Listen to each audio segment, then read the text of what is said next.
Welcome back to Call Me By Your Game, the podcast where I, your host, Connor McCabe, bring on a guest to hear from them about a meaningful video game from a particular moment in their life. On the show, we talked to our guest as much about what made playing that game special and memorable as we will get into the context of how and when they had this meaningful time with it in the first place. A little bit of housekeeping up top is that anything that my guest or I share on the podcast, the stuff that we plug that you, the listener, are just rabid about finding. You're like, oh, he's got more podcasts. I want to find that. The guest has social media. I want to find that. I will have links in the show notes. So if you're watching this on YouTube, there's going to be links there. If you're listening to this in your favorite podcast app, there's also links there as well. And for us, myself, if you don't already, if you're listening on a podcast app and you don't follow us on YouTube, check us out on our channel where you can see my guests and myself all looking so gorgeous and handsome.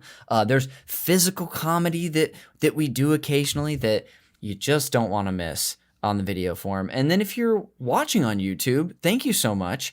Like and subscribe if you don't mind. And then if you'd rather check us out in the podcast app, truly wherever you get your shows, Spotify, Apple Podcasts, Google, which is about to go defunct, we're there. And then lastly, is that if you're listening to the show and you want to support it, the most helpful way you can do that is by checking us out on Patreon. We have a ton of bonus content on Patreon. And if you're not sure what that is, it's a platform where creators basically host additional content that you pay for. But it is as low as $1 a month you can get in to support us. So if you're like, hey, I don't have that kind of money, for $1 a month, you still get bonus legacy podcasts in our back catalog and way more after that. And if you're a Mass Effect fan, we're going through the original game currently on our Games Club feed. It comes out every Friday. That's for the $5 DJ Toads and above. But yeah, anyway, again, if you like me and you want to hear more podcasts, there's a ton of great video game stuff for you on Patreon in the link below. That'll do it for the housekeeping. And I'll finally introduce our guests for today's episode. So please welcome improviser, actor, and bird hero, Loring Griggs. Hi, hello.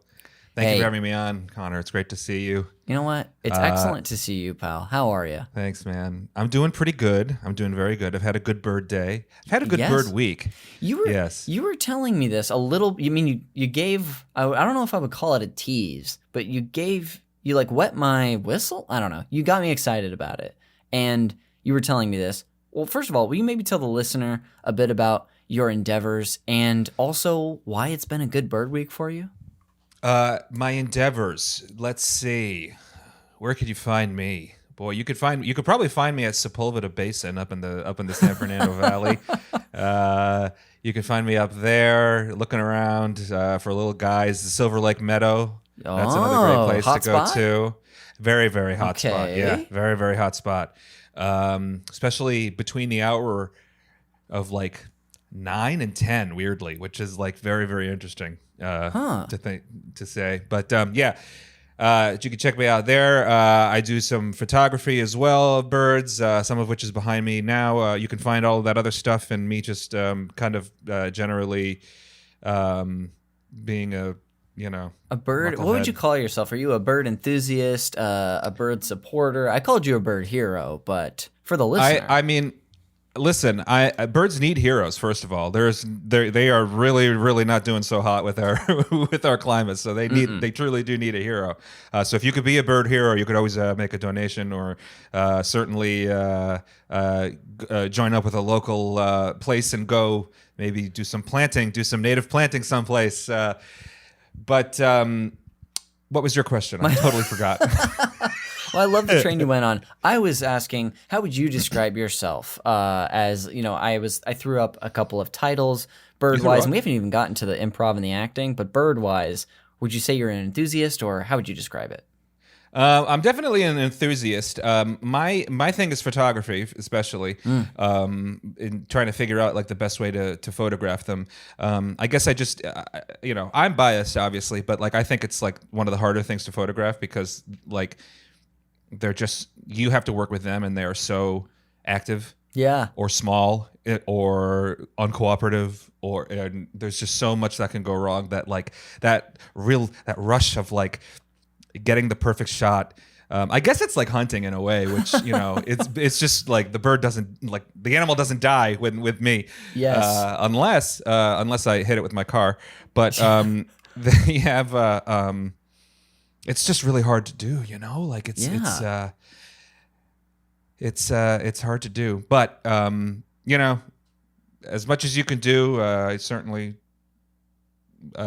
you could definitely donate and make sure that we keep commercial development to to a minimum, and good luck or to at us, least right? yeah, I know, right? And at least make sure that any landscaping is done with native plants, because native bugs bring native birds, and there you go.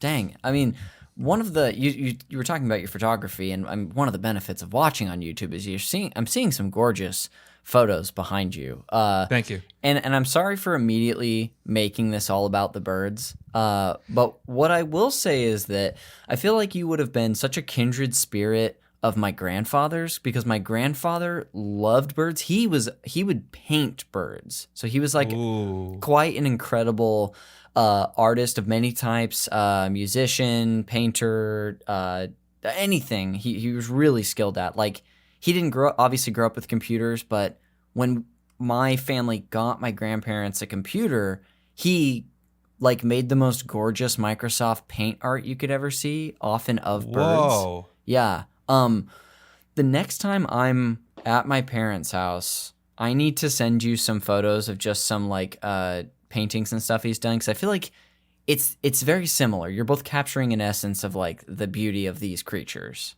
Please do that. I mean, he sounds wonderful. That's amazing. Yeah.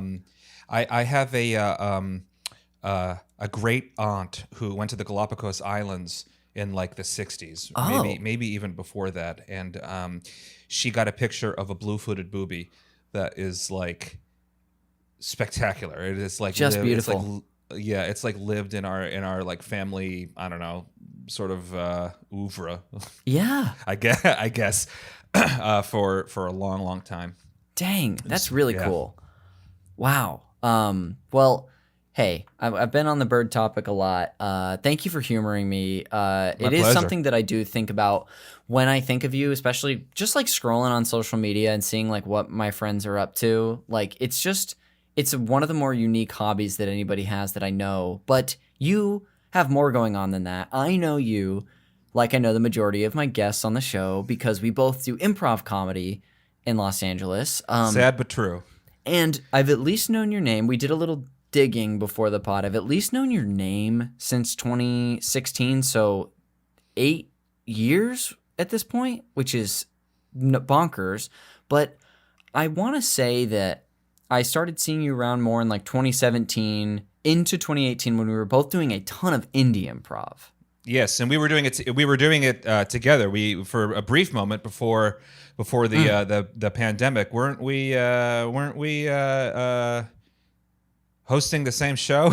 I think. Oh yeah, because you jumped aboard to host Tuesday Night Thunder before, like in the time leading up to the pandemic, when I was about out, but you had been doing it with us for a few months at least, right?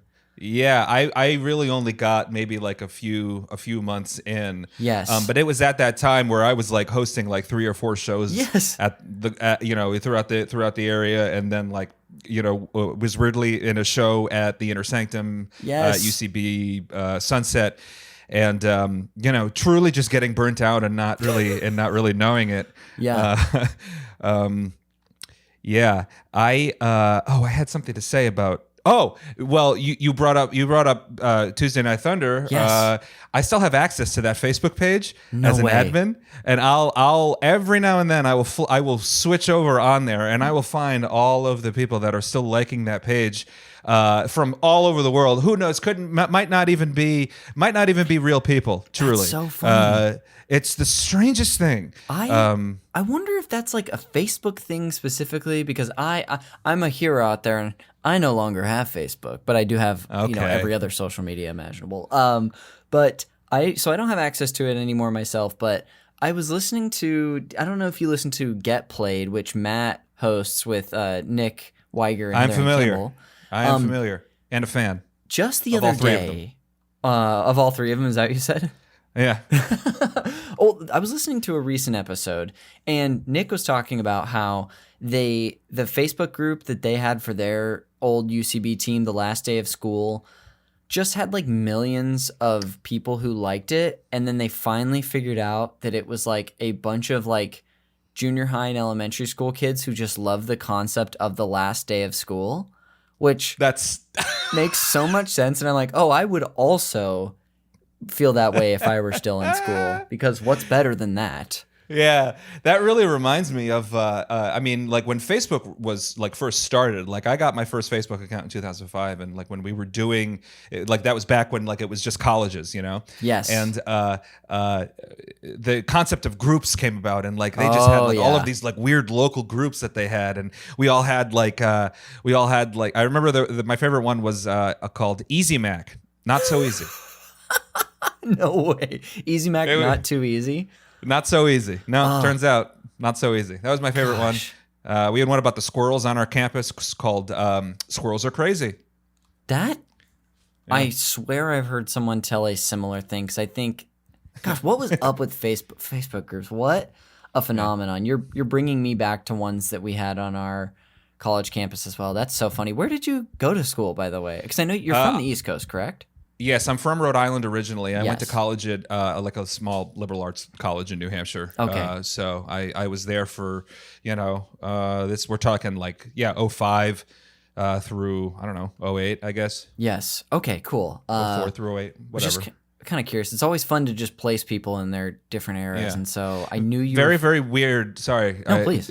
No, just very, very weird to be like 2004, especially because obviously election year, New Hampshire, New Hampshire primary, blah, blah, blah. Very, very weird to discover how truly cursed and weird being in a state that is a primary state or a caucus state during an election. Look no further than New Hampshire. The vibes are just off, I'm sure. The weirdest people coming in and out. And it's just it was a real snapshot in time. I bet. Goodness. Yeah. I've gotten us like a little off track here, but I love going off the beaten path and talking about details. So like just expect that to be a part of the show. But getting back to how we know each other, you're a fantastic improviser. I don't know if you host any shows currently, but you used to be a prolific host. Kaleidoscope. What was what was the one that you all used to do on Tuesdays as well? It was Minor League Herald Night. Minor League Herald Night. Yeah. Yes. Also sort of a rotating cast of hosts on that one. Right. Yes. And Kaleidoscope too. Yeah, rotating cast. Yeah. I can't remember what else. I'm sure there's maybe whatever the Sanctum one was. Oh yeah, that was the Experiments. Shout out to Corey and Jay-Z and Skylar and Ella and all those folks. I mean, that was a real blast. I was the musician for that, so I would be the one that would just make weird music on my iPad. I think Skylar came on the show last year, and I think Skylar reminded me that existed. It's kind of sometimes talking about all the improv shows in town is like being reminded that someone existed in your high school. I'm like, oh, I haven't even, that person was out of my mind for 15 years at this point, and now I remember everything about them. So familiar, but you're so funny. You're so good at what you do. You're also currently on a Lloyd team right now. Do you want to talk about your team at all? Oh, no. I hate them. I hate these people. We're almost done, and my God, it's been a nightmare. Good riddance. Including the former guests of the show who were on that team. Sorry, I'm in London. We are called. We've got, I believe, 2 shows left at least. Yeah. Now at UCB Franklin. They're just a delightful group of people. Just, this experience has been, I told myself, so during the pandemic, I told myself that I wasn't really going to do any more improv because, I didn't love the way that it was making me feel. Yeah. And, a lot of people had a similar sort of experience once the pandemic hit. Yeah. Absolutely. I mean, you're almost like sort of forced to reconcile with that. And then once it's taken away from you, you kind of maybe see the grass be a little greener. But yes. Turns out all I really needed to do was just get on antidepressants. Yeah, that did it for you. So I did that. and I'm funnier than ever. It turns out. No. I mean, yes, I needed to get on antidepressants, but the two aren't completely linked. But as you were saying, yeah, they're definitely that is truly the circle of the Venn diagram. But yes. We're just a lot of fun. They're just the nicest people, and the whole experience has been about as great as you can imagine. And that's cool. It will be ending soon, tragically, but whatever happens after that is going to be very fun. But finally, at least I could say that I was there. Yes, totally. I remember. I remember messaging you after you had gotten on, and I was like, dude, this is so cool. Congratulations. And I think what you told me, and you can tell me to take this part out, I think what you said was like, yeah, I never thought that would happen. I never truly thought it would happen. I thought, and again, this sort of goes back to like the mental health aspect of everything, but like I had that thought in my head that like, everybody's just like pretending to like you, like everybody's just like pretending to think that you're funny, and they're just sort of tolerating you. And in the background, everybody has the same opinion. This is my biggest fear. We're going to just get into this. That like everybody has the same opinion of you, and they all commonly think about it, right? Yes. And they all agree about it. They all agree that you are this type of person, but you are the last one to know it. You were the last person to know that everybody feels that way. And that was what I, for a hot second, that was what I was, I don't know. I feel like that's like probably something that everybody goes through. I was going to say, it feels really common. And I don't know, this has come up on the show before because, being that I am an improviser and that the majority of my guests are, even though this is a video game show, it always comes up. And it's just one of those things that like, it's a reminder that there are so many. It's always so fun to be able to celebrate the people who actually get that shot, like yourself, get a chance, or who they're like, oh, like I love Fernanda Perez, and she's on too, and she like. But there's also plenty of amazing people that never get a shot at all, and so I understand every time someone's like, I never thought that this was possible, that I would get a shot to be on even a seasonal team, because there are so many great people. Even when I got like my big takeaway from getting on Herald Night the year that I did was like, this could have happened the year before. I also could have never sniffed it.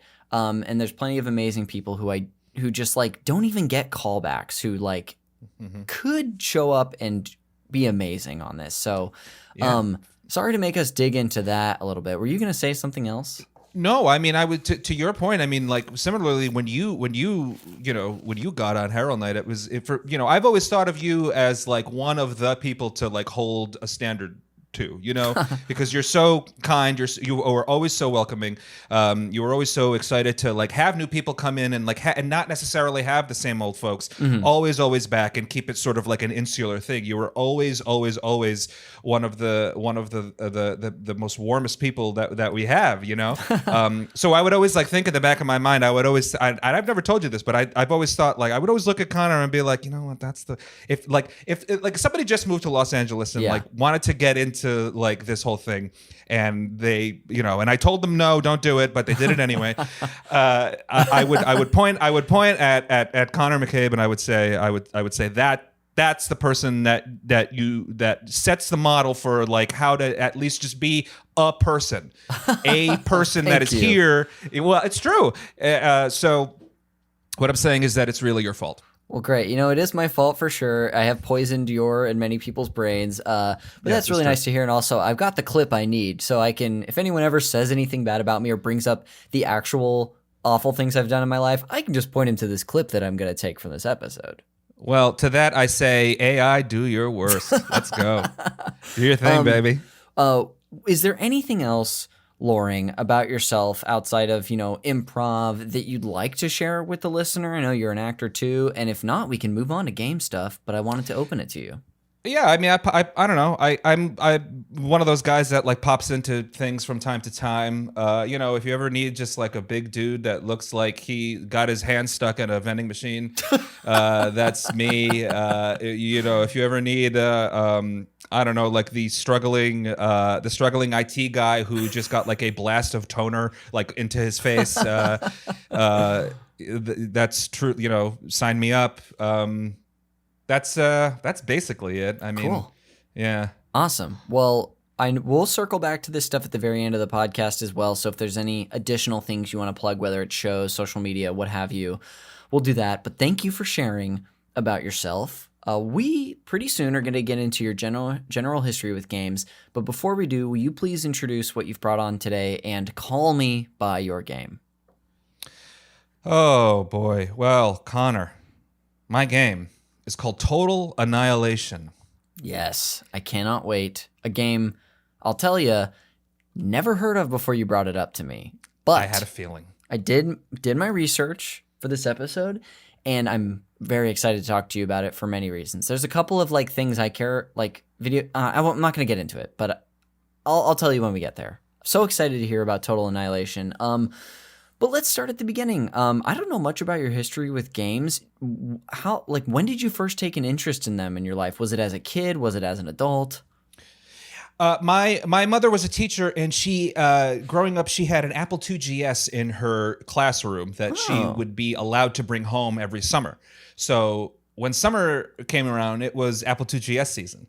And when it was Apple II GS season, it was Oregon Trail season. And it was Reader Rabbit season. And it was... Did you ever do Math Blaster? Did they have that on that? Or is that afterwards? There may have been... There was Math Rabbit. There was Reader Rabbit. And... what else? Oh, Oregon Trail. Those were my big three, I think. And then there were probably just a few others that that were in the rotation that I just couldn't understand. Sure. Yeah. So that was my thing. Didn't have so because of that, we never had a Nintendo. I never had a gaming system growing up. My neighbor next door had a Super Nintendo, and I would play Super Mario World, and I would play Joe and Mac, which was, if you're familiar with Joe and Mac, is the basically the caveman knockoff of Super Mario World. And has recently been re-released, I believe, on a bunch of different platforms. I know it's on the PlayStation, and it literally is just it's the same exact game, same exact levels, enemies, everything. It's just like redone. Yes, I think I've seen it on it might be on the Nintendo Switch Online app for the Super Nintendo. Like that might be one that's included on there. I want to say it's on the PlayStation Store. That's where I saw it, or maybe not. But correct me if I'm wrong if that is the case. But shout out to them. The noises that the enemies make, delightful. I think anybody who knows the sound "oh what" will know exactly what I'm talking about. You won't forget it. You can't get it out of your brain, folks. You never forget your first awa. You certainly don't. Let me tell you. Did you said this was a neighbor whose house you were going to? Yeah. It was a neighbor. Yep. Okay, cool. Where did things go from here for you? Did you continue to go to people's houses? Did you ever get something yourself or continue playing computer games? It was as it turned out, when we got the family computer, like the late 90s or something like that, when we finally got on board the World Wide Web, that was when the whole gaming thing like really kind of took off, because I had it all year round. I had access to it all year round, and it was a Windows unit as well. Okay. So that kind of really opened the door. So now we're talking like Doom 2, we're talking Quake 2, we're talking weirdly the Beast Wars video game, which was very very good, like the Beast Wars Transformers video game, which I never understood, and today's game that we're going to discuss, as well as a game that I think about all the time, SimCity 3000 Unlimited. Ooh. Yes. No better feeling than getting the seaport to propagate when all of the conditions were right. Oh, don't even get me started. I mean, I wish I could go down that bit train with you, but I like SimCity and even the Sims franchise. I know they're totally different. are like two that I've barely touched. I'm assuming this is probably like a sequel to SimCity 2000. It is a SimCity 2000 sequel, and I believe it is also like an enhanced version of SimCity 3000. Oh. I don't know what the difference between 3000 and 3000 Unlimited were. I wish I could find that out. And also, I have a Mac, and I have tried very, very, very hard to find a port or a ROM or an emulator. Yes. Of SimCity 3000 for the Mac specifically, and to my knowledge, it does not exist. Yeah, it does not exist. It is tragic, and I really, really bemoan that loss. That's tough. I went through a streak in 2020 where I was trying to emulate old computer games I had as well, and like I've successfully emulated old console games like the Super Nintendo and the Game Boy Advance Sonics before. But I've always had trouble with PC stuff. Then again, I spent like a hard week on it, or maybe like 2 or 3 days if I'm being honest. But I also had trouble with that. I'm sorry. What do you remember enjoying about this game? About SimCity? Yeah.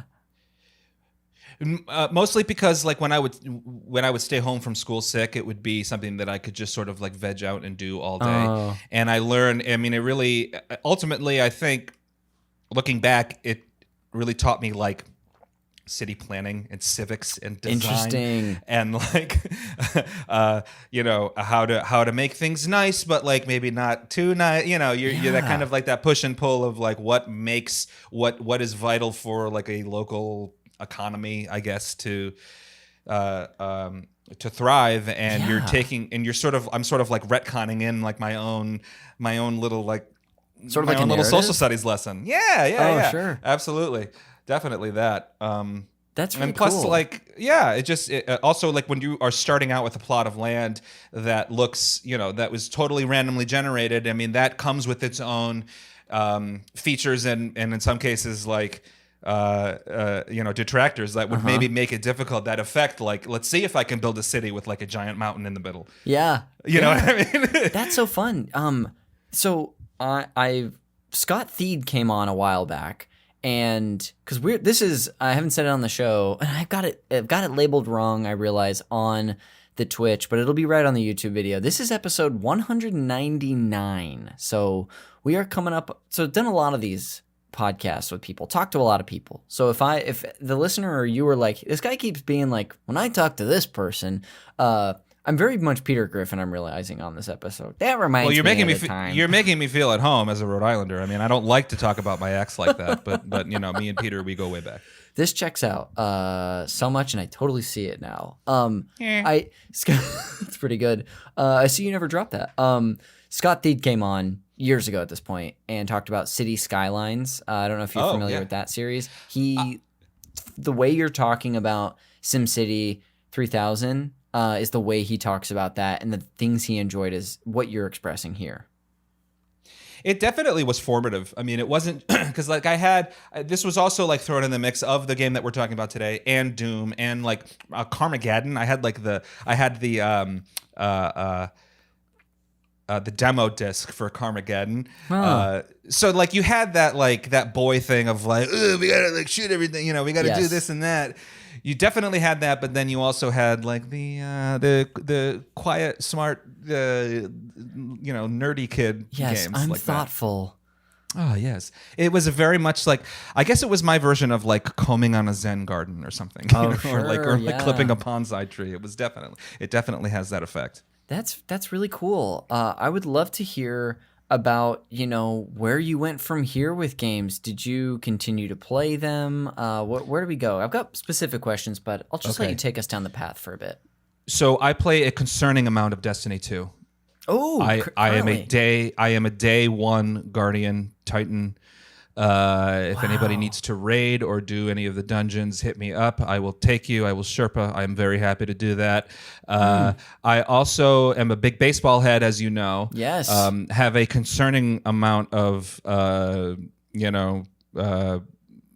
knowledge of baseball history. So concerning to some, to me, It's to you. it's just It's a night of making me trivia.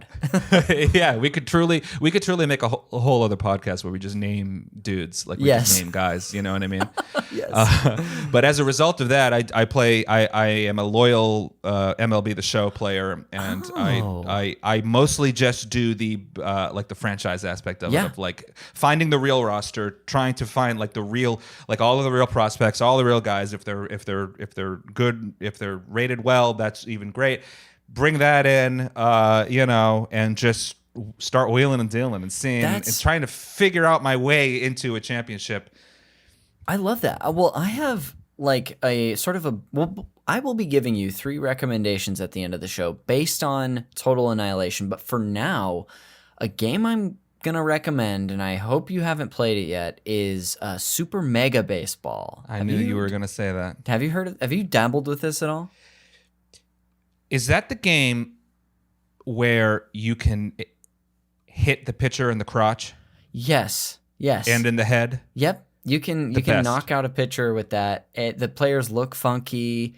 This is a game I got your teammate Quinn Boys hooked on a couple years ago. Another big baseball head. Another guy to And are you a Red Sox bounce fan? that off of. I am, yes. Yeah, so do you two get along outside of on stage? Yeah, for sure. I mean, it's an awful time to be a Red Sox fan right now. Yes, and I'm sorry. It's also it's fine. It's truly fine. I mean, we deserve it, frankly. And also, like, I think the things that are plaguing the Red Sox in terms of like having a front office that actively hates them is pretty part and parcel with all 29 other major league clubs, with maybe exception of the Dodgers and the Braves and about to be even the Baltimore Orioles. They're all hamstrung by the same things, and so that feeling, of just them being like, well, it turns out we have our hands tied behind our back, and by the way, we're the ones that tied them. Yeah. Is really really frustrating, and. Yankees fans can delude themselves all they want into thinking that they like have a good team, but they traded for a guy that's really good. Okay, but they need starting pitching too, so we'll see. Somewhere out there, Quinn is like twitching. He's like, someone just said something that I'm gonna have to confront them about. I'm coping. I'm coping. This is cope. This is grade A cope. I'm very aware of it as well, and also coming off of the Patriots dynasty too. I mean, Yes. like truly. Really, all I have right now are like the Celtics and the Bruins. Totally. Yeah. Well, so I will say, I got us off track, but like, it seems like you really enjoy the show. If you ever get sick of it and you want something that's a little less simulation and more between simulation and arcade, I can't speak highly enough. I only played Super Mega Baseball 3. I did not get 4, but apparently 4 is pretty great too. So I've heard it's really good. that's You can a really hear bonus the for you. crotchal sounds. You can really hear the crunch? the fibers. Yeah, the crunch, the celery snap of getting your vas deferens just like pummeled by a. The sound designers on that game, the Foley artists, they really put in the work. They really did, and they're the real heroes here. They are. So you're a Destiny head. You were talking about a PlayStation. Do you have a PlayStation 4 or a 5? What are you playing? PlayStation What's 5. your console now? I asked you that just as you took a swig of a drink. No, it's my fault. A PlayStation 5. Cool. Very PS5. nice. Yeah. So yeah. Well, I was going to ask, you're a Destiny head, you're the show head. Do you keep up with like any of Sony's like first party games, any of their like prestige titles, or do you live on your mainstays? I live on my mainstays. Cool. Mostly because Destiny has really sunk its hooks into me in the sense of like item management and finding the right role of a weapon or getting everything and just going out into the world and kicking ass with it. Obviously it's not a perfect game, although there is no such thing, but and certainly right now it's been in a tough spot recently, but nevertheless, I mean, I still at least try to put in like an hour of grinding every day, just because that's what makes my brain feel good. Yeah. You know what I mean? Yeah, It you gotta just feed the truly. beast. You got to feed the beast. You got to smooth that guy out. I need the sandpaper on my brain for that. And that's really what does it.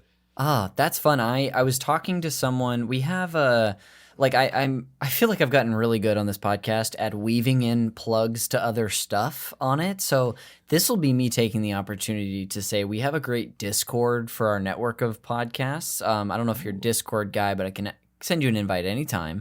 Please do. I am aware of what Discord is, but I am a big old Luddite. I do not know truly how it works. Absolutely, despite being in a few Discord servers myself. Yeah, no pressure, but like we were talking about Destiny today because on I do a top 10 episode every so often, and the one before your episode, I had a few previous guests back to list their 10 favorite games of all time. Someone was talking about Destiny, and so there's a little bit of Destiny chatter in the Discord, and I had like a brief stint I've talked about it on the show where I played Destiny 1, but like 3 or 4 years after it was really popular. It was like right before the Nintendo Switch came out in early 2017. I like didn't have anything to play. I mean, I did, but a friend lent me a copy on the Xbox 360. I had a great time playing that game. It was good. That's 1 great. month I needed it, but it was great. That's great to hear. Yeah, it's fundamentally different from probably because I was a Destiny 1 player. I think I got it the first week that it launched. So like I am truly like ahead. I'm ahead. You know. What console did you have that you got it on? Because I remember it came out for the last gen, but also came out for like the newer. Because I think the PlayStation 4 and the Xbox One were pretty new at that point. I want to say it was PlayStation 3. Okay. I could be wrong.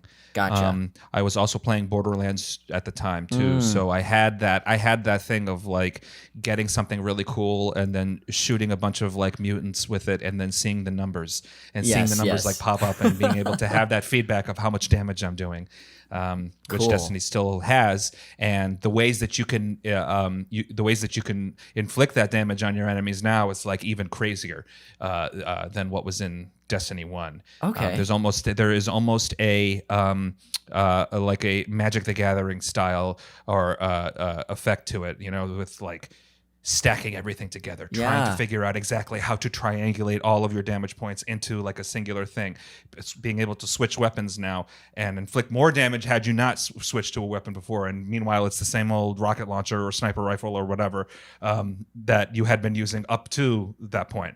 Wow. It's just, it's a real lesson in creating conditions.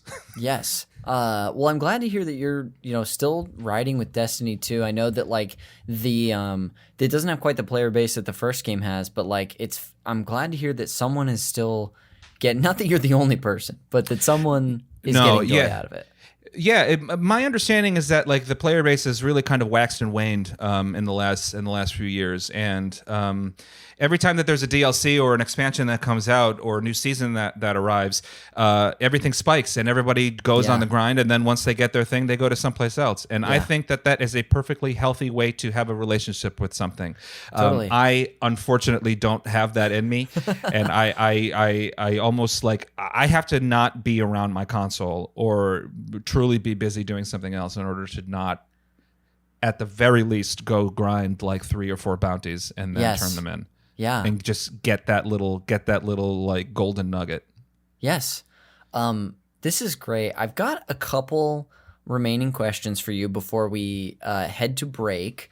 The first question is, like, is there a game that you've seen recently, like whether it's advertisements for or something that like has you curious so that you're like, I want to give that a shot? It could even be a legacy game. You know, there's a new game out right now. I don't remember what it's called, but it basically seems like it is a Starship Troopers-esque game. Yes, Helldivers 2. That's what it is. Yes, Helldivers 2. Yeah, that looks cool. That looks really fun. I've heard some good stuff. I haven't personally played it, but a lot of people that I follow in the video game industry seem to be having a great time. That's awesome. Also, I've come across on TikTok videos of what's that game? I think it's a Steam game where you're going through the hallway and you need to like get to level 8 in order to escape, but you need to see what things. I have 8 no steps idea. or 8 hallways or something like that. And basically, you need. My understanding is that you like have to. It's a first-person thing, and then you have to notice like the differences of the hall between the hallway that you just came from and the hallway that is a repeat of that hallway, but there's something slightly different. And if you pass through that hallway thinking that it's the same thing, you reset, and you never. And it's just an endless loop. But you gotta find a way to the end, and that's basically it. But it apparently is like it really anxiety-inducing. Okay, dang. So like 2 curiosities for you. That's really cool. Yeah, I wish I knew. I wish I remember what it was called, and also like how I could play it, and if I could even play it on my Mac. But I don't know if I can. It's a good question. Well, thank you for that. The last question I have for you is from your entire history with games, even from eras maybe we didn't talk about. Is there a game or 2 even that you haven't mentioned from your history that you're like, oh, I've got to shout this out before we move on? Probably. StarCraft. StarCraft. I mean, okay, that sense. is. I mean, well, knowing what we know now about the game that we're about to talk about, StarCraft also, Command and Conquer, the Red War, or whatever it was called. Yuri's Revenge was another one. It's sort of all the same idea. Obviously, we'll get into this more with Total Annihilation, and it turns out that Total Annihilation was the seed that sort of stirred the drink here. Yeah. But shout out to those games too. I think about not having enough pylons on a crazy basis. You're a big RTS fan. Do you play any RTS games currently? I don't know. Does like Minesweeper count? I don't think I would classify it as one, but I am open to having my mind changed. Listen, I'm on a 3,000 by 3,000 grid of Minesweeper at night on my iPad that I've been working on for a long time, and also in the rotation are Sporkle quizzes where I get to name baseball guys over and over again. Oh, that's fun. Try to figure out all of the starting lineups for every MLB All-Star game from like 1950 on to like today. Loring, all of the starting pitchers. That tickles my fancy right there. Oh, buddy, I mean. Okay, I'm gonna pop quiz for you. Okay, great. Let's do it. Okay, 2001. Okay. National League All-Star team. Can you name the start? Because I think I can name all of the starters on that particular team. Okay. I'd have to see who they. I'll start jogging your memory by saying that the game was played in Seattle. And all right. So this is not in the National League. This is really fun for the people who come for the. We do baseball. I've done plenty of baseball episodes actually, so this isn't that far off the beaten path. Ichiro was a rookie. Albert Pujols was a rookie. Neither on the NL starting team, of course. A couple of home run chasers were on the starting lineup. Okay, well, we probably had Barry Bonds, I'm assuming. We did, yes. Now, fresh off, I think that was his MVP season. Wasn't Jeff Kent in there too? Or Jeff Kent was starting at second base. Okay, I'll tell you, so starting second. Third giant, actually. Was it Rich Aurelia? Rich Aurelia starting at shortstop. Yeah, I remember Rich Aurelia. Yeah, I mean, great. What a great table setter too. Yes, absolutely. I believe he got like some of the most plate appearances from the 2 spot at the batting lineup from like the year 2000 onward. Yeah. That was such a great chase. I remember watching Barry Bonds. I remember when he hit. I want to say it was off of Matt. The tying home run was off of Matt Chico, I believe. In Houston, right? No, it was Washington D.C. It was against the Nationals because Matt Chico was up for, I believe, a cup of coffee at the time. Oh, was this the all-time record? Yeah. Yes. Yeah. Okay. What was that, like 2006 or something like that? I think it was 2007. I want to say. Okay, sure. And then because I thought you were talking about the single season chase in 2001. Yeah. Yes. Fun fact for you. I'll brag about this anytime I can. I was at the game where he hit 71 and 72 against the Dodgers. Oh, wow. I'm like really? two rows behind the Dodgers dugout, the only unhappy person in the building because I was a big McGuire fan. Sure. Yes. Sure. And so, of course, I'm like, it's not fair. And it's like, Big Mac kind of cheated too. So yeah, I mean, we all knew what was going on. Also, Mark McGuire was like, he was basically done at that point, right? If I remember correctly. That was his last year, and he was like barely playing. Yeah. Loring, thank you for talking to me at least a little bit about your history with video games, and also like starting to go down like baseball rabbit holes and reader rabbit holes. We're going to go ahead and take a quick break, and when we come back, we'll talk about all things Total Annihilation, so I'll see you on the other side.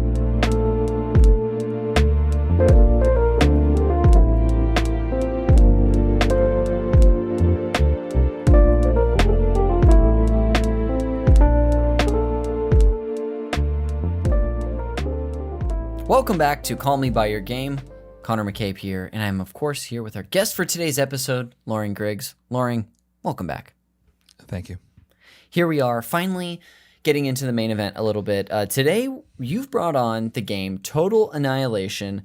Before we get into your personal history with it, I'm going to do a little table setting on what this game is, and like I said before we started rolling, if you want to jump in anytime to add on some detail or to share an important fact, you got the green light.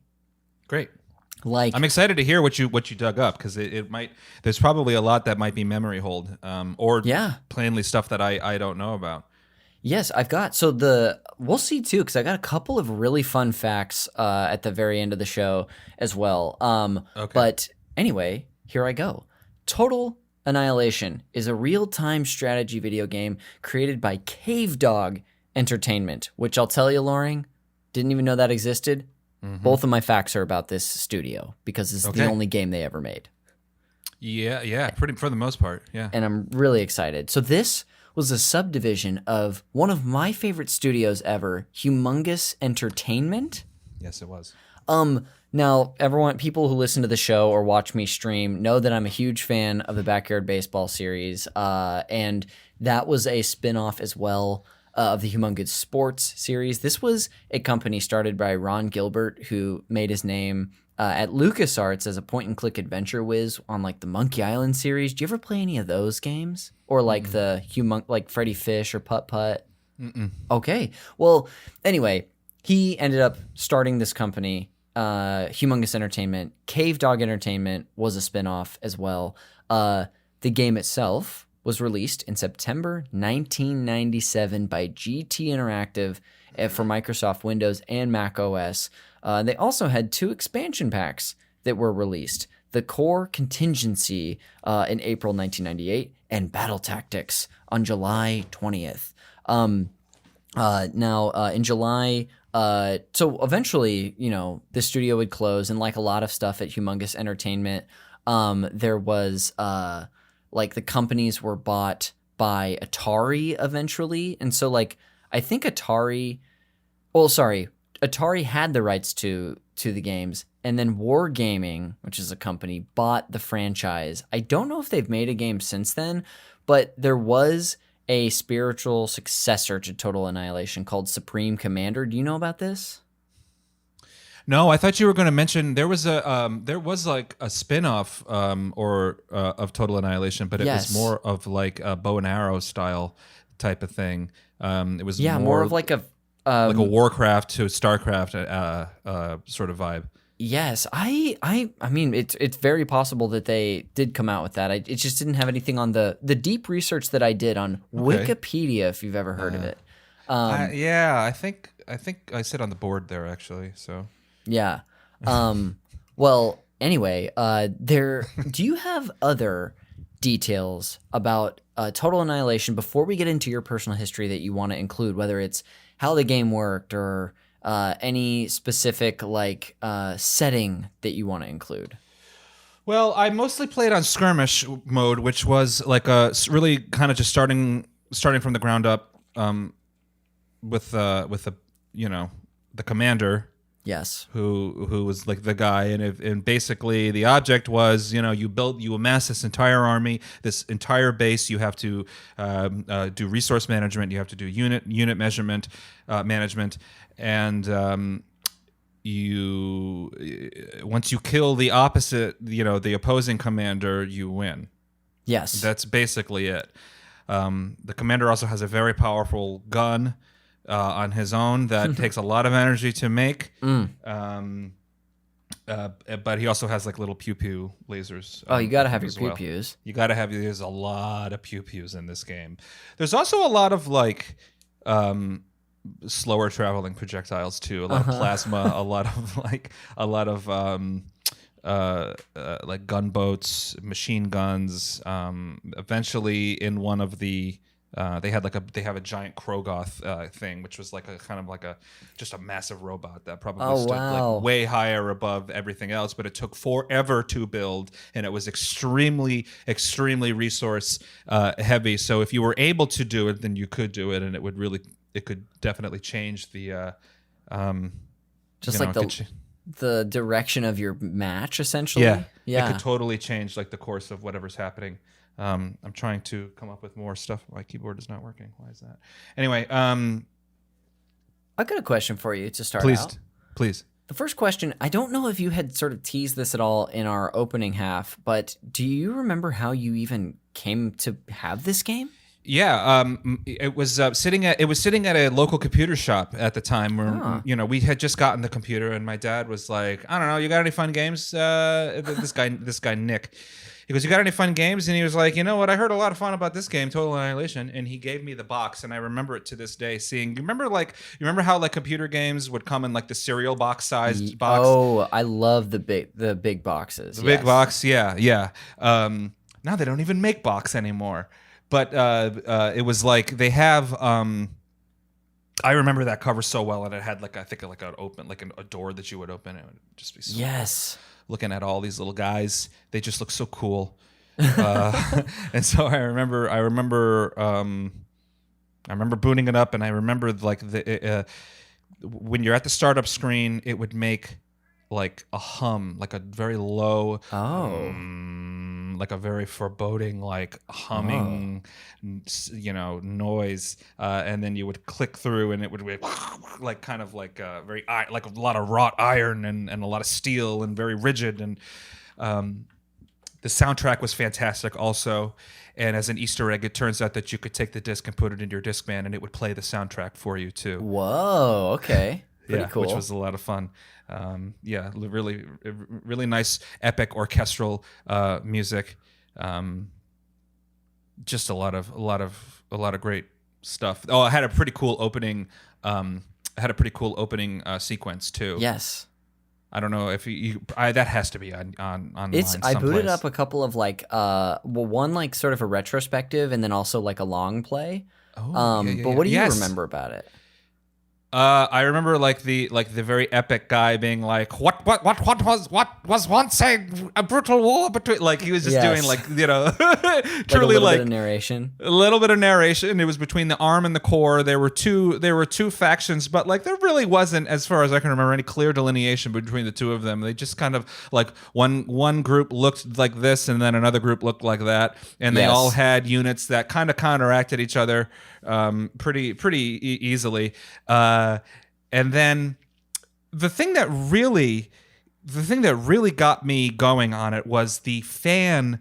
I don't know if this is like an OpenAI thing or anything like that, but it turns out that all of the units that you could have in that game that came natively with the game, they let the fan community make even more units. That's so cool. There were so many different groups out there that all worked together, that all had these like amazing, cool ideas. Some stuff that was like totally different, had different names. They had like the little icon when you would click on the picture. Like sometimes it would look like it belonged in the game. Sometimes it kind of didn't.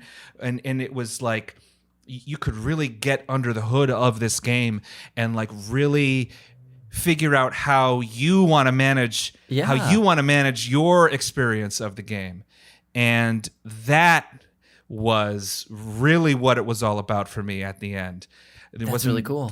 Finding cheat codes or anything like that. It was more like just having like a really cool arsenal that was sort of community based and mixed in. Like they really did embrace that, which, I mean, that says that I think something is like kind of lost these days, I think there's a lot to that. As you've been talking about it, I've been reminded of other games from the past, and I'm sure there are still, certain games that allow for a what I would describe as an extreme amount of fan contribution to their games, but it definitely it seems like more of a thing of the past. I remember hearing someone talk about like the Doom series was really famous for this. The Half-Life modding series, like communities were huge, and so it's really cool to hear that too. That was something you ended up enjoying a lot because it's like the fans and the game were pumping love back to each other, so it was almost like a cycle of. It was totally a symbiotic relationship, Yeah. and it really went on for like a few years. Did you ever like fiddle with this too, or were you more just enjoying what other people were making? I never had anything that I would design. I don't think. Yeah. I don't believe, but I was always, pardon me, I was always like really curious to see what other groups were making, and there were I had my guys, like I had my favorites that I'm trying to remember right now. Like, are you talking creators or like units? Units and creators. Oh, but wow. like, yeah, I always made sure that I had this fan group unit. They would throw, I don't know, 14 of their best units that they made into like a zip drive, and then you could just go into the computer and just throw all those files in there, and boom, they would magically appear in the game. That's really cool. Is this a game? Because I don't, off the top of my head, I actually can't remember what its online capabilities were like. But is this something you would play against the computer in a campaign? Were you playing online matches as well? Yeah, it was all AI. Yeah, and I believe they ended up also doing AI fixes too. Like you could download a more aggressive AI file, and they would yeah. Oh yeah, there was you had nukes also. Yes. You had nukes in this game, and I think there was one that would just be like, we're going nuclear. We're going nuclear. Like whatever way, and damn, they would throw a lot of nukes at you, and so you really had to be like on your defensive too, in order to keep everything going. Was there, like, as far as in the gameplay itself, being someone that had played a bunch of RTS games of the era, was there an element of this one that sticks out to you to this day? An element of RTS? Of like the gameplay from this particular game that made it stand out at all, or even just different from the other ones you had played? Well, before you had the Zerg Rush in StarCraft, you had the Pee-wee Rush in Total Annihilation. They had pew-pews and pee-wees? They had they had Pee-wees who would pew-pew. Yeah. Wow. Their little thing is apparently they were just, like your very starting unit, but they would have like the rapid fire SMGs as like their hands, so they would just like pew, pew, pew, pew, Oh wow! Do that. It's actually on. It's if you watched the intro to the game itself, it's that part where like this one unit just starts going like nuts shooting something. Yeah, that's the Pee-wee, and that's like they're very easily destroyed. But if you get a lot of them, they could really do some damage. Yes. Oh, that's fantastic. Do you remember like any particularly, and I know sometimes asking specific questions about games we played as kids, it can be hard to reach back, so no pressure, but do you remember you had mentioned the nuclear mission, but like any other missions or like moments playing the game that like were particularly memorable?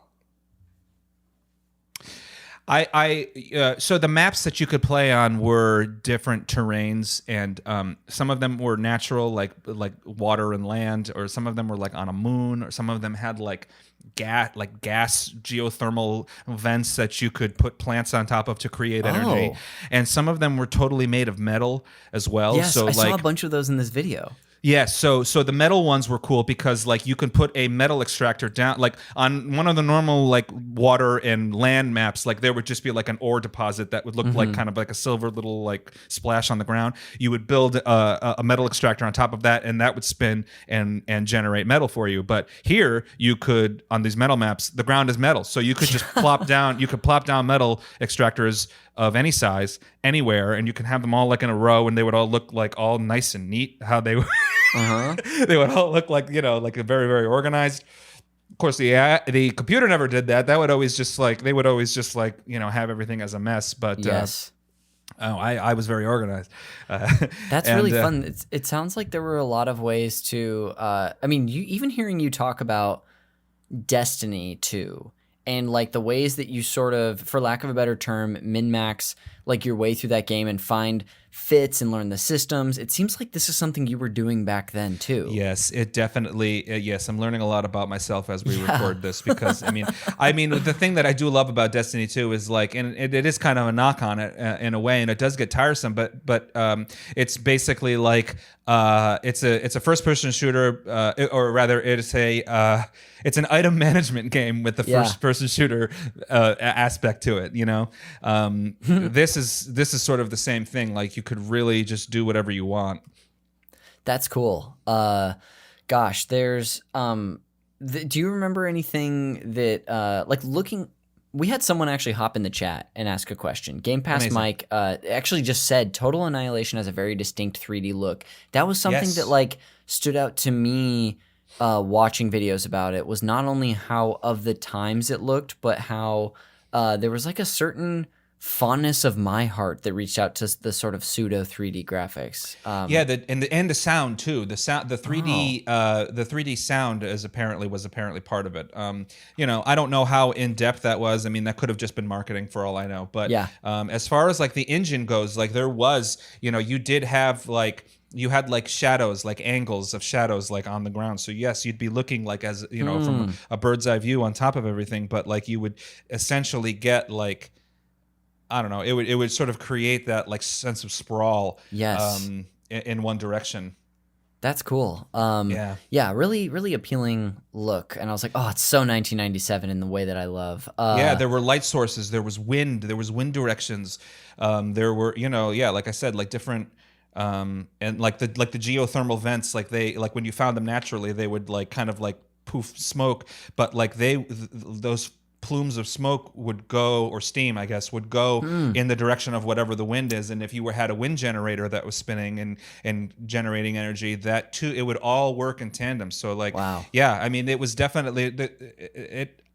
Looking back, I mean, you had the potential to like really blow up a computer by like having all of that stuff happening at once, and it just didn't happen. The game for the most part ran so smoothly. It really wasn't until you put those like third-party units in there that like it started to kind of, the spaghetti code started to occur.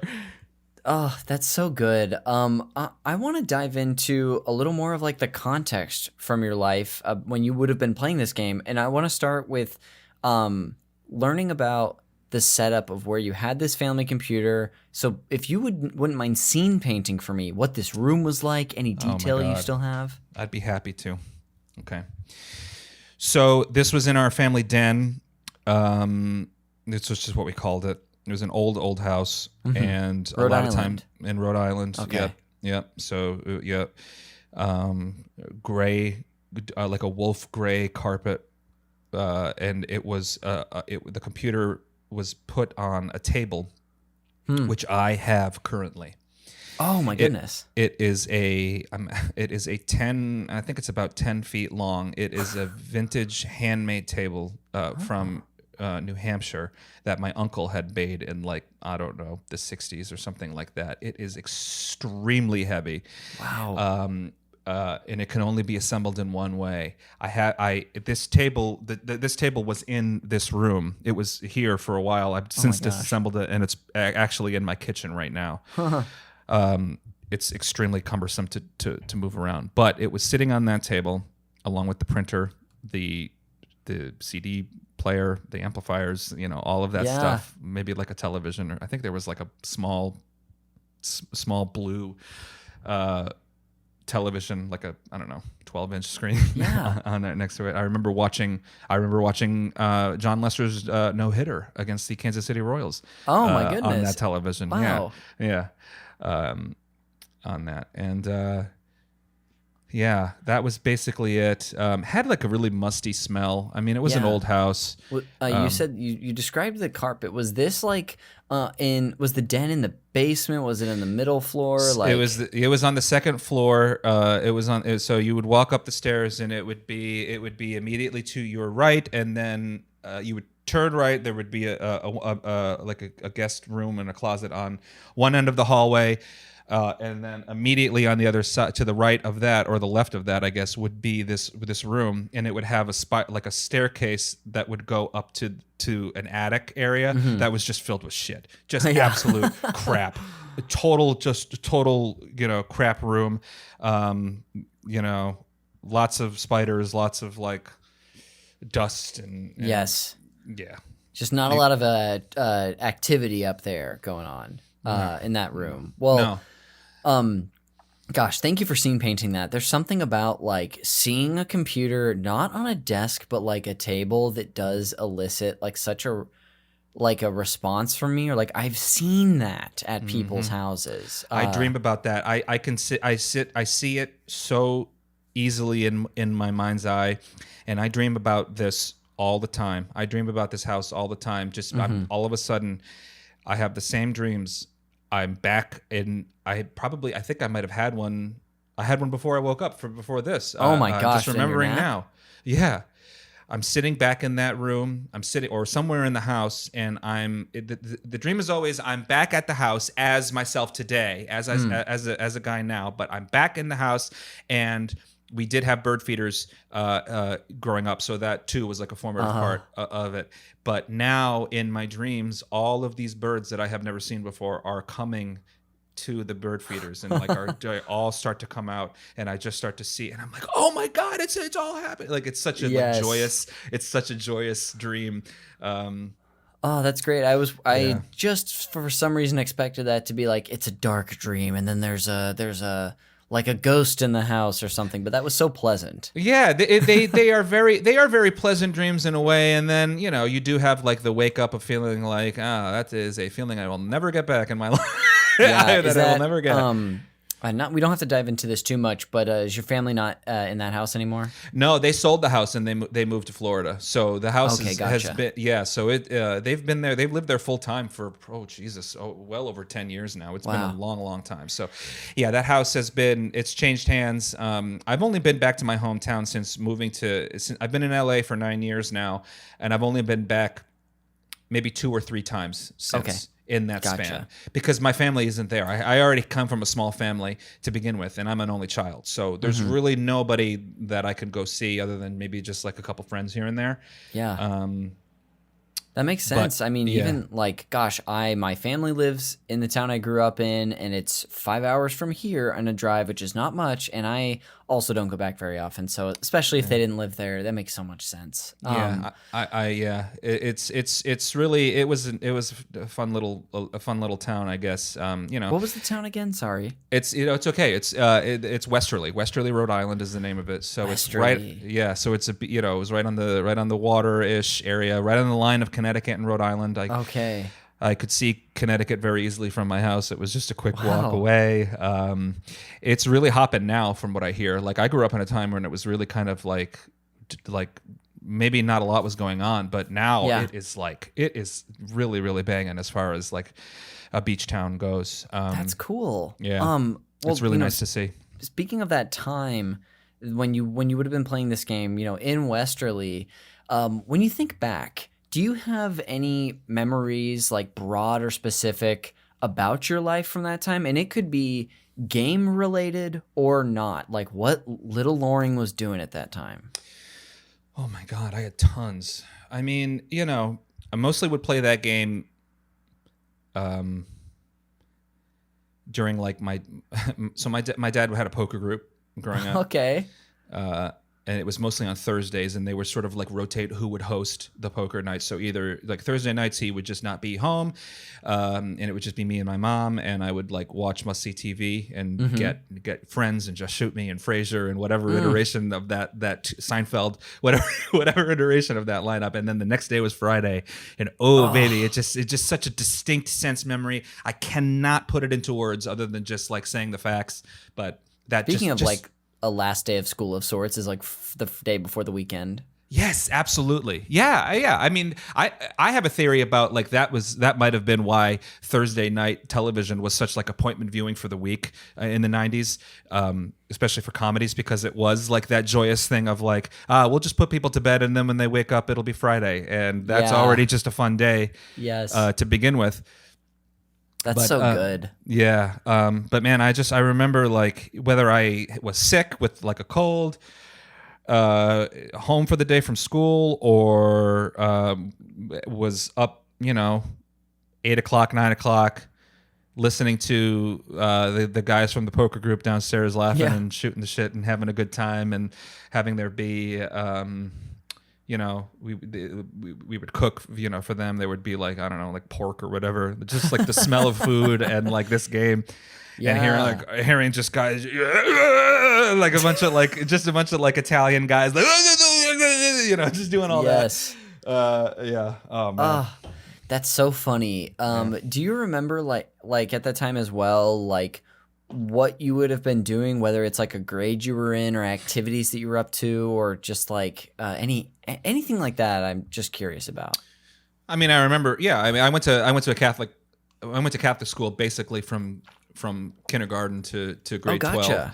I did like a hat. My mom worked at our local school department, and I think the theory is that she kind of got sick and tired of hearing about how annoying I was from like her peers. So she just was like, just go here. I can't do this. I cannot.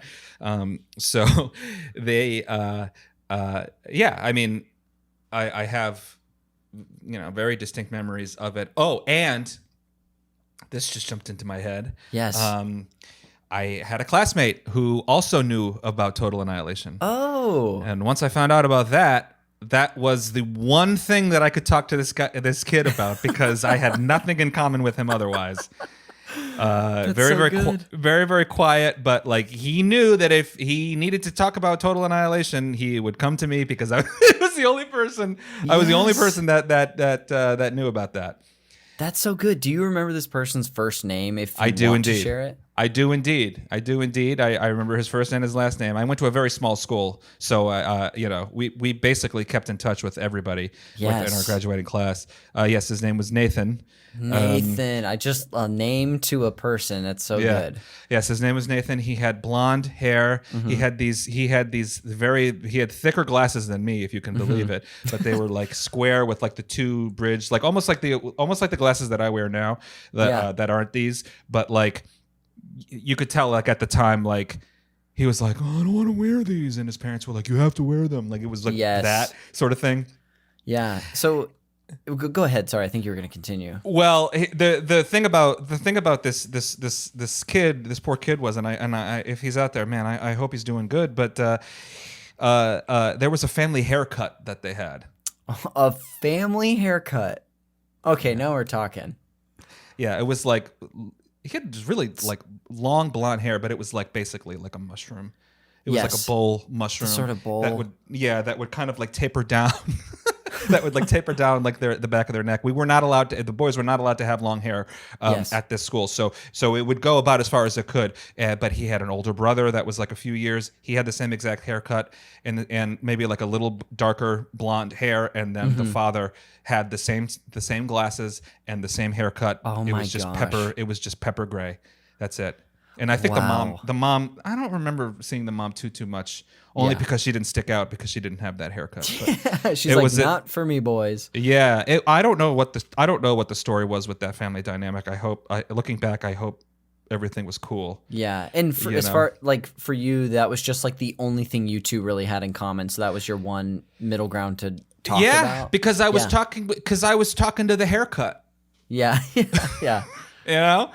What do you got to say to the haircut? What could you possibly have a conversation with the haircut kid? Yeah, about? almost like, are you saying that like it was almost like what he was known for, sort of? Absolutely, he was brilliant. He was one of the top of the class. Mm-hmm.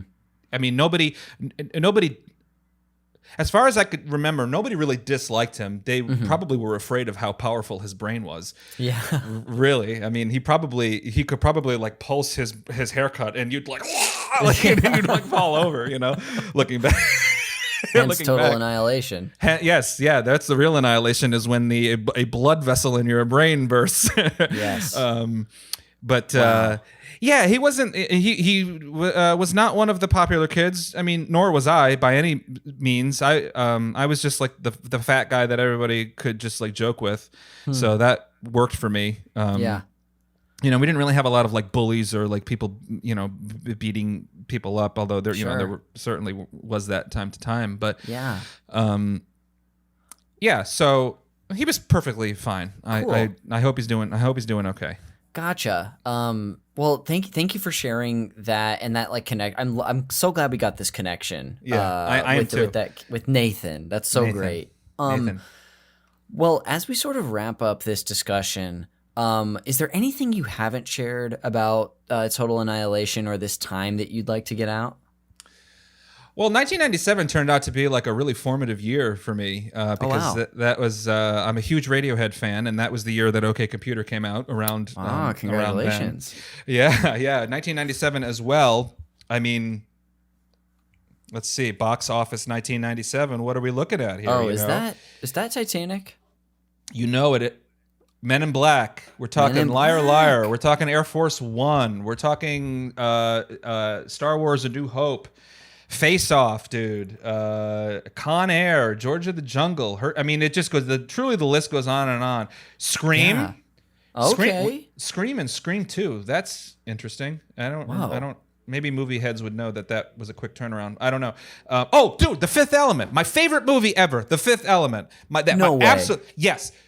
Bro, I'm telling you right now, The Fifth Element, my favorite movie. Yes, that was the other one. That was the other thing. Oh my goodness. Yeah, so we're talking OK Computer, we're talking Total Annihilation, we're talking The Fifth Element. We're talking the haircut. We're talking haircut.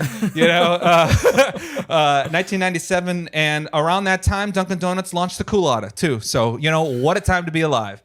Gosh, no wonder you like it's not no wonder, but like I love that this game you have such fondness for also is wrapped up in just like such a good time for you almost. Yeah, because it's not always the case on the show. I'm learning that I peaked in 1997, and you know what? I'm not mad about it. Hey, maybe you had the most like goodness coming to you, but I wouldn't say you peaked necessarily. I would.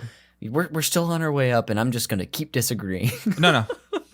You're like, well, I guess I got to take his word for it. Well, Loring, as we do head out of this section, will you do me a favor and just sort of put a bow on whatever place this game held for you at the time? Total Annihilation was anything but.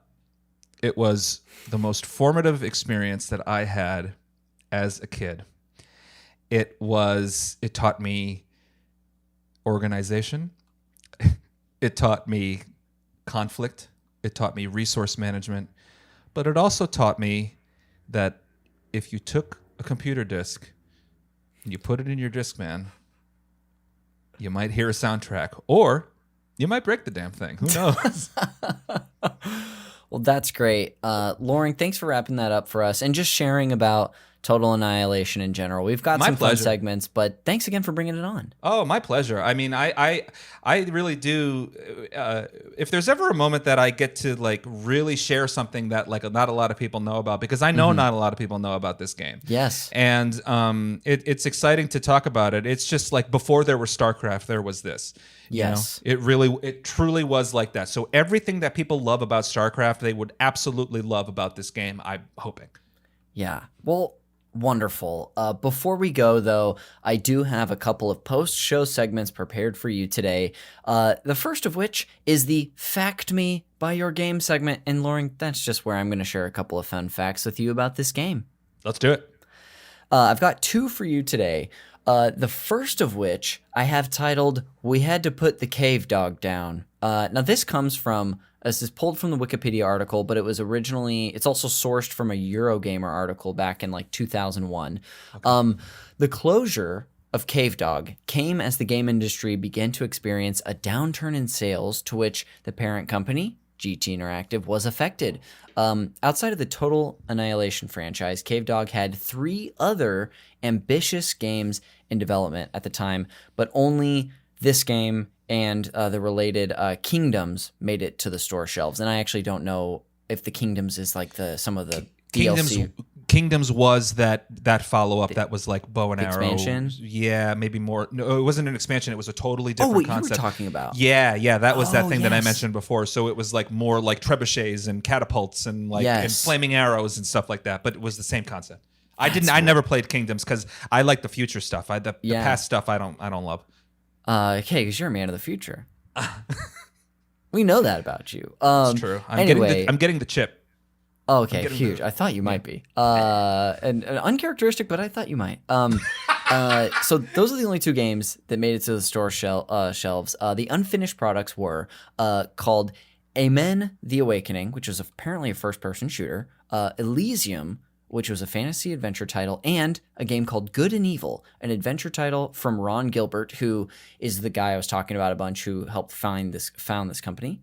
With GT Interactive spiraling into debt and no ship dates in sight, all 3 were discontinued by fall of 1999. Wow. And lastly, GT Interactive was purchased by Infogrames, and the Cave Dog label was discarded by Humongous Entertainment in 2000. So it was it was around for like less than 5 years, the company. Right. And man. What could have been, huh?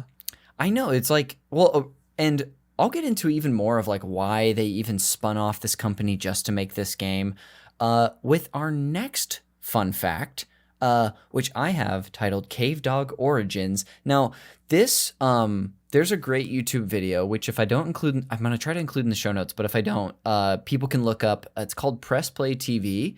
It's a very small YouTube channel. They had an interview with the game's director, Chris Taylor. And here's what he had to say about the creation of Cave Dog. According to Chris Taylor, when developing Total Annihilation at Humongous Entertainment, the team realized that the brand of Humongous Entertainment as sort of like a children's focused like adventure game company was maybe not the best fit for this like war focused game that they were going to title Total Annihilation. And so they planned to make this spin-off company in order to sort of make their more adult focused games. And they started brainstorming names. At one point, the name that they were fixated on was Frozen Yak, according to Chris Taylor. He describes in this video this whole like opening sort of just, you know how logos will have their own little like opening thing? I think there's, speaking of Family Guy, a whole Family Guy bit about this. But how like told you not to bring up my ex, but go I'm ahead. so sorry. God, I keep doing it. When you see the DreamWorks logo, it's like, oh, you see the kid on the moon and whatever. The little Pixar lamp, yeah. Yes, they had their whole opening as well. It had a lot of momentum, but then right before, I don't know if it was some investors or who was coming to visit the studio that what was his name? Chris Taylor said he was in like as they continue to brainstorm, a kick of naming a company's a thing plus an animal. And another one that he just came to the studio and pitched was Cave Dog, which is sort of how they get there. And apparently one of the artists at the studio named Clayton went home, made a concept, made some music, and sort of slapped it up there. And then when Ron Gilbert, founder of the company, had visited the office, he was like, hey, we need to pick one of these to be the company because time's a-ticking. And he flips a coin, allegedly, specifically in this video, they say a penny. And I'm like, okay, I guess I'll believe you. And it just ended up landing on heads, which is why they were Cave Dog. More information than anybody needs, but that's fascinating. Also, hard to flip a penny. Can we agree? It's a tiny coin. I don't feel quite as confident as when I'm flipping a quarter. No. And don't get me started on dimes, Loring. No. Well, I read your email to not bring up dimes. You said you read my email? I read the email about dimes, and I wasn't going to do it, but I'm glad. He keeps sending that to us. Yeah. That'll do it for the Fact Me by Your Game segment. I will finally lead us into the last one, the game recommendations. Now, Loring, this is my one forced tie-in to the movie Call Me By Your Name, where I'm going to treat Total Annihilation like your Army Hammer, your passionate summer love that you met in Italy, but it's not going to work out romantically, so I'm going to try to connect you with a couple of flings to help you get over this heartbreak. How does that sound? That sounds good. I'm on the rebound, so let's go. Perfect. Now, I've got 3 for you today, and the first is if you love, I mean, I had no idea how poignant this was going to be or how on the nose. If you love the year 1997, I think we heard it from the man himself. And you, instead of an RTS, you want to play a great action RPG from the year, I'll recommend the original Fallout to you. Oh, did you ever dabble with that back in the day? Yeah, no, I did not. No, but very interesting. Okay, yeah. Yeah, I've only ever played Fallout 3, which was like by this point a first-person shooter RPG. Right. Wow, so it goes back that far? it does. That's like crazy. yes. So Fallout is your first Okay. recommendation. You are blowing my mind right now. The second recommendation, and I literally had this typed out this morning. I type out, okay, maybe I'm too fixated on 1997. And it's appropriate for the episode. Here's an artillery tactical game, Worms 2. Have you ever played a game in the Worms franchise? Do you even know what this is? No. And it's okay if you don't. It's this Maybe I silly, do. because I was trying to find like a silly RTS. I couldn't find any silly RTSs, but this is another like artillery focused tactical game where you play as these teams of worms that all have these silly little personalities and different weapons, and you're basically just like trying to kill the other teams of worms, and you go one by one. Some of them have grenades, some have like a shotgun, others don't have. They have like a boomerang or something. But I was familiar. This sounds like Lero. Are you familiar with Lero? I'm not. How do you spell This that? is Leiro maybe, or Liero. I'll It's type not. Lero game. Lero official website. I wonder if this is even going to be the thing. Okay. It was a DOS. Yes, It was it's a from the DOS same. game. It's from like 1998. This might be very similar, actually. That was amazing. a game that I totally forgot until just now. Ugh. So it just came up. It just came up. Anyway, we don't have to get into it now, but truly a whole other episode about Lero Yes. could be done. Oh, that's cool. Lastly, your final recommendation is if you've had a change of heart, Loring, instead of annihilating everything in Total Annihilation, you want to create life. You just want to create something instead. I'll recommend to you the game Spore. Have you heard of Spore before? No, I don't think I have. Well, this is a game where you basically do exactly that. You create life, and you create all these like weird little organisms as well. And you sort of, let me see, it came out in 2008 originally. They call it a life simulation real-time strategy god game. So how about that? That's a enough. real-time strategy god game. So yeah, I guess it allows the Okay. player to develop species from microscopic organisms to its evolution into complex creatures. So that's your final recommendation. How? Okay. I think Where you might be able to play this could on I computer. play that? On okay. Spore. in fact, I've got it up. Why don't I just look at what it's available on? Available on Windows and Mac OS. So Let's go. Could be Take in the that, cards. SimCity 3000 Unlimited. You never Yeah. came out for the Mac. You never you never supported me. And Fake friends, man. I'm telling you. Spore is going to be the SimCity 3000 that wasn't. Wow. Well, Loring, I'll wrap this up by recounting those. We had your recommendations today: Fallout, Worms 2, and Spore. That'll do it for the game recommendations, and that will bring us to the end of the podcast. So before we go, thanks again for doing this, dude. I really My appreciate pleasure, you man. hopping on. It was great to have an excuse just to catch up a bit too. Truly. I really, I think the world of you. So, any excuse to hang, I'm always happy 2 to do clips. that. I got a second clip. Oh no! What have I done? Well, thanks again. On your way out, I know we plugged some stuff up top. What do you want to plug? Where do you want the people to find you? Yeah, you can find me on Instagram, loring.g. As far as anything to plug, I mean, coming off a strike, I don't know if there's much that because I didn't really do a lot of work. So, you could have seen me out on the lines, but thank God that's over for now. But yeah, that's about all I got at the moment. Killer. Well, thanks again for being here. I'm going to go ahead and just close this out with a bunch of plugs of my own. The first of which is that if you like this show, you got to check out the cover art by our cover artist, Glenn J. He's on Instagram at Glenn with 2 N's .jay, where you can see his other great work. outside of just our podcast art. The show is produced, edited, and the original music that you hear at the beginning of the show is done by Jeremy Schmidt. You should check out his podcast as well, Video Games, a Comedy Show, another podcast on this network. I can be found all over the internet. If you want to follow me on Twitch, where I stream video games, and also these podcast episodes live, I'm at twitch.tv/consiscool69. I'm on Twitter and Instagram at Connor_McCabe, and on Blue Sky at Connor McCabe.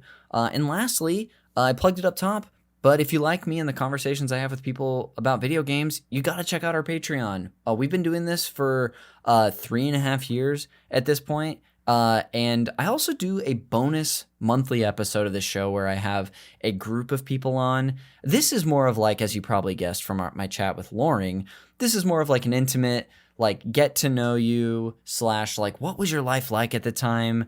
It's very cozy and warm.